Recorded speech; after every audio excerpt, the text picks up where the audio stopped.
बिस्मिल्लाहिर्रहमानिर्रहीम। दोस्तों अस्सलाम वालेकुम। दोस्तों ये शायर आहे अब्दुल लतीफ़ भिटाई रहमतुल्लाह अलैह जो।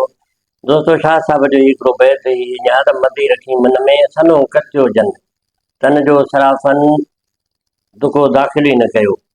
हाणे चए थो त इहा मदी मदी उनखे चइबो आहे जेका माना हिकिड़ो बुग़्ज़ रखी दिलि में मन में बुग़्ज़ रखी इहो त मां इबादत थो कयां, बसि मां ई जेको आहे बेश्त में वेंदुसि, बसि पोइ मुंहिंजो फ़र्क़ु सुठो मां हक़दार आहियां बसि बेश्त जो। तंहिंजे करे इहा आहे मदी।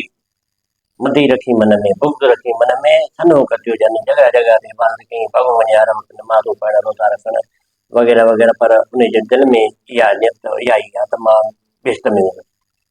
चए थो तन जो सराफन दुको दाख़िल ई न कयो। चए थो उन्हनि जो सराफन माना सुञाणप वारे उनजो दुको दाख़िल ई न कयो। दुको चइबो आहे नंढिड़ो हिकिड़ो दुको, बसि जेको जंहिंखे चइबो आहे त अधु आने जो बि अधु 10 ग्राम 10 12 13 ग्राम उनजो दुको चइबो आहे।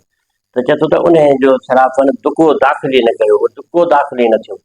दोस्तों शाह साहब जो बैत सुठो लॻो हूंदो उमेद तव्हांखे, ऐं मुंहिंजे पेज खे तव्हां फॉलो कयो।